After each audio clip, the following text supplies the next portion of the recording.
अस्सलाम वालेकुम, मैं हूं फैसल अली और आप देख रहे हैं मेरा यूट्यूब चैनल। बहुत बड़ी रकम का ऐलान किया है जो बाइडेन इंतज़ामिया ने आलमी अदालत इंसाफ के ज़रिए से एक ऐसे कत्ल के मुकदमे में जिसमें साल 2005 में लबनान के एक वज़ीर-ए-आज़म जिनका नाम रफ़ीक अल हरीरी था, उनके कत्ल में लबनान की हिज़्बुल्लाह जो है इसके अहम तरीन कमांडर जो है इसको नामज़द किया गया और अब उसकी गिरफ़्तारी के लिए, उसकी इत्तला देने वाले के लिए एक बड़ी रकम ऐलान की गई है। लेकिन रफ़ीक अल हरीरी के हवाले से हाल ही में एक तहलका खेज़ इंकशाफात शाम की ही एक अपोजिशन जमात के रहनुमा तलास जो हैं, इन्होंने अल अरेबिया न्यूज़ को एक इंटरव्यू में दिए हैं। इस बारे में आपको बताएंगे कि शाम और लबनान किस कदर आपस में इनकी कोएलिशन रही है और किस तरह से बशर अल असद रजीम जो है इनको लबनान से ये ख़तरा महसूस हुआ कि लबनान में मौजूद रफ़ीक अल हरीरी अमरीकियों के साथ हाथ मिला चुके हैं और उसके बाद उनको टारगेट करवाया गया हिज़्बुल्लाह के ज़रिए से। इससे पहले हम आगे बढ़ें, अगर आप हमारे चैनल पर नए हैं तो चैनल को सब्सक्राइब करें,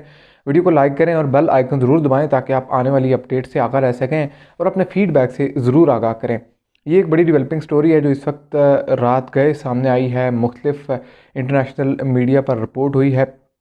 इस वक्त इसको अल अरेबिया न्यूज़ ने भी रिपोर्ट किया है और ये कुछ इस तरह से है कि अमरीकियों ने 10 बिलियन डॉलर्स की एक बड़ी रकम अनाउंस की है इनाम के तौर पर। उस शख्स को ये इनाम दिया जाएगा जो रफ़ीक अल हरीरी जो लबनान के वज़ीर-ए-आज़म रहे हैं और साल 2005 में इनको कत्ल कर दिया गया था। ये रकम उस शख्स को दी जाएगी जो इनके कत्ल में मुलव्वस लबनान के हिज़्बुल्लाह जो है इसकी एक टॉप की जो कमांडर हैं उनकी इत्तला की जो है वो मौजूदगी की इत्तला देगा और इस मौजूदगी की इत्तला देने के साथ साथ वो कहाँ कहाँ उनके लिंक्स हैं, किन किन लोगों के साथ लिंक्स हैं, इन तमाम तर मामलात पर अगर कोई शख्स आलमी अदालत इंसाफ के नामज़द करदा उन कारकुनान को या अमरीकी इंतज़ामिया के वो लोग जो इस तमाम तर मामले को देख रहे हैं उनको आगाह करता है तो उसको ये 10 बिलियन डॉलर जो है इनाम के तौर पर दिए जाएंगे। ये एक बहुत बड़ी रकम अनाउंस की गई है। लेकिन इसके साथ साथ एक और बड़ी डेवलपमेंट हुई। गुज़श्ता 2 रोज़ कबल ही हमने देखा कि लबनान के ही हवाले से एक बड़ी डेवलपमेंट सामने आई जब सीरिया यानी शाम के एक अपोजिशन जमात के एक अहम तरीन रहनुमा तलाश जिनका नाम है, इन्होंने अल अरेबिया न्यूज़ को एक इंटरव्यू दिया जिसमें इन्होंने हैरान कुन तौर पर ये इंकशाफ किया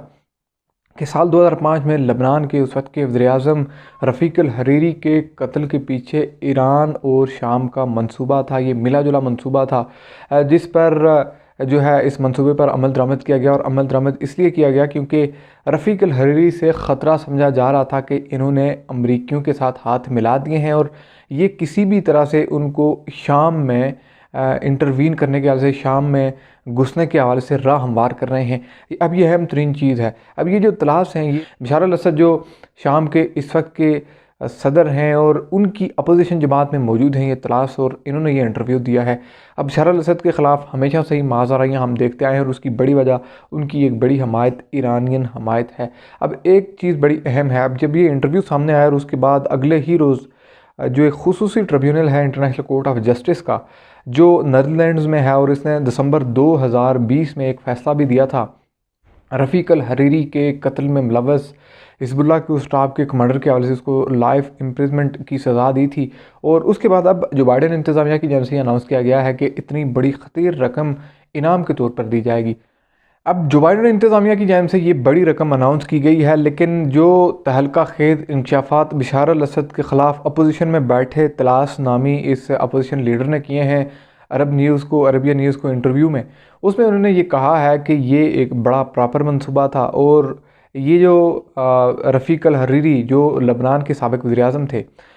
इनके जो ताल्लुकात थे, ये ताल्लुकात इनके बशर अल असद के जो वालिद थे उनके साथ बड़े अच्छे ताल्लुकात थे और लबनान में इनको वज़ीर-ए-आज़म बनवाने में एक बड़ा हाथ उस वक्त की सीरियन गवर्नमेंट का था। यानी बशर अल असद के जो वालिद थे उनका एक बड़ा हाथ था रफ़ीक अल हरीरी को लबनान में वज़ीर-ए-आज़म बनवाने के हवाले से, बड़ी उन्होंने राहें हमवार की। फिर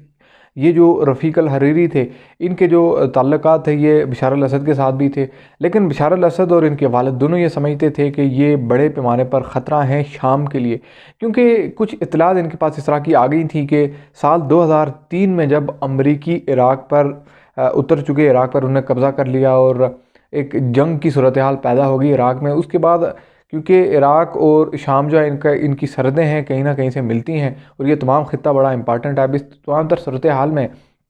एक बड़ा ख़तरा महसूस किया जा रहा था रफ़ीक अल हरीरी की जानिब से, क्योंकि उनके पड़ोसी मुल्क यानी इराक़ में एक बड़ी जंग छिड़ चुकी थी। ऐसे में रफ़ीक अल हरीरी को अप्रोच किया गया था अमरीकियों की जानिब से, और उनसे ये मुतालबा किया जा रहा था कि शाम के हवाले से वो मालूमात दें ताकि अमरीकी शाम को भी निशाना बना सके एकदम ही, क्योंकि शाम हमेशा से ही अमरीकियों के निशाने पर रहा और उसकी बड़ी वजह रही इसके पीछे ईरान की एक बड़ी हमायत और वहाँ मौजूद इस वक्त बशर अल असद की हुकूमत जो यकीनी तौर पर बड़ी उसको हमायत हासिल है ईरान की जानिब से। अब इस तमाम तर सूरत हाल में जब बशर अल असद ने यह समझ लिया कि रफ़ीक अल हरीरी जो लबनान के वज़ीर-ए-आज़म हैं ये एक बड़ा ख़तरा है, बड़े पैमाने पर ये शाम की बका के लिए सालमियत के लिए ख़तरा है और ये अमरीकियों से हाथ मिला चुके हैं। अब ऐसे में ये ख़तरात लाहक हो चुके हैं कि इनकी मौजूदगी में इन्होंने वो तमाम तर राहें हमवार करनी है अमरीकियों के लिए कि वो शाम में इन्वेड कर सकें। इस तमाम तर ख़तरे को भांपते हुए बशर अल असद ने लबनानी हिज़्बुल्लाह जो है, जो इनकी आइडियालॉजी भी सेम है और वो भी ईरानी हमायत याफ्ता है, बशर अल असद भी ईरानी हमायत याफ्ता है, और पीछे ईरान का डिसीजन था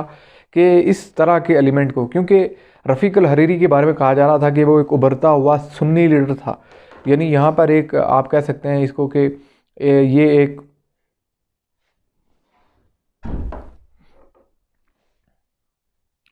यानी रफ़ीक अल हरीरी के बारे में आप कह सकते हैं कि वो एक सुन्नी लीडर था, एक उभरता हुआ लीडर था, और शाम और लबनान में शिया अक्सरियती हुकूमतें भी रही हैं, अपोजिशन में भी लोग रहे हैं, सियासी जमातें भी हैं और प्रेशर ग्रुप्स भी मौजूद हैं। इस तमाम तर सूरत हाल में रफ़ीक अल हरीरी को ऊपर आने में बड़ी ख़तरा समझा जा रहा था कि ये अगर ऊपर आ गए तो इन्होंने वही काम करना है जो इराक़ में हुआ, इन्होंने अमरीकियों के साथ हाथ मिला देने हैं, उसके बाद शाम की खैर नहीं है, अमरीकी यहाँ घुस आएंगे। अब रफ़ीक अल हरीरी के इस मामले को देखते हुए कि इनके अमरीकियों के साथ ताल्लुकात बढ़ रहे हैं, इस तमाम तर सूरत हाल में ईरान ने शाम और हिज़्बुल्लाह जो लबनान के इनके साथ मिलकर एक बड़ा प्लान तरतीब दिया कि किस तरह से इसको रास्ते से हटाया जाए।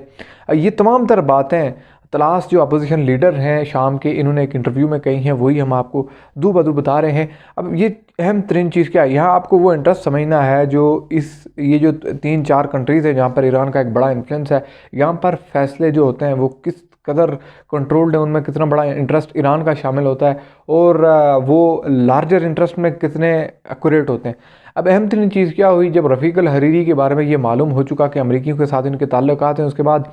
फ़ौरी तौर पर यह फ़ैसला लिया गया, बशर अल असद को ये टास्क दिया गया कि आप हिज़्बुल्लाह को हायर करें इस मामले पर कि ये इनको असैसिनेट कर दें, इनको कत्ल कर दें, इनको रास्ते से हटा दें। अब यही मामला हुआ कि बशर अल असद ने मखसूस ऑफिसर्स जो हैं, जो टॉप के किलर्स थे, कमांडोज थे, उनको ये ज़िम्मेदारियाँ थीं, उन्होंने फ़र्दर जाके हिज़्बुल्लाह की ज़िम्मेदारियाँ लीं, हिज़्बुल्लाह की सर्विसेज लीं और हिज़्बुल्लाह के ज़रिए से इन्होंने रफ़ीक अल हरीरी का जो है वो कत्ल किया, उनको रास्ते से हटा दिया। उसके बाद ये मामला बड़ा हाइप पकड़ ली इस मामले ने, और ये एक खुसूसी मुकदमा नीदरलैंड की आलमी अदालत इंसाफ का जो लेबनान ट्रिब्यूनल है वहाँ पर ये चलाया गया, जहाँ पर लाइफ इम्प्रिजमेंट उम्र कैद की सज़ा मुतय्यन की गई उस शख्स के बारे में जिसने बराह रास्त, जिस पर इल्ज़ामात और शायद ने ये साबित किया कि बराह रास्त इसने रफ़ीक अल हरीरी जो हैं इनको कत्ल किया है। अब उसी शख्स को हिज़्बुल्लाह ने पनाह दी हुई है और अमरीकी हमेशा से मुतालबा करते हैं कि इसको अमेरिका के हवाले किया जाए, लेकिन हसन नसरुल्लाह जो हिज़्बुल्लाह चीफ़ हैं वो हमेशा से ये इनकार करते रहे हैं कि उनका इस मामले से कोई ताल्लुक़ नहीं है, ना ही उस शख्स का जिसकी डिमांड अमरीकी कर रहे हैं उसके कोई ताल्लुक़ है इस तमाम तर मामले में। लेकिन अहम तरीन चीज़ ये जो सीरियन अपोजिशन लीडर ने ये इंटरव्यू दिया अल अरबिया न्यूज़ को, ये बड़ा अहम इंटरव्यू है और इस इंटरव्यू के सामने आने के बाद जो बाइडेन इंतज़ामिया ने कम से कम $10 मिलियन जो हैं इनकी एक बड़ी ख़तीर रकम इस शख्स की गिरफ़्तारी के लिए, इसकी लोकेशन ट्रेस आउट करने के लिए और इसकी किन लोगों के साथ लिंक्स हैं, ये तमाम तर सूरत हाल बताने के लिए एक बड़ी रकम मुख्तस कर रखी है,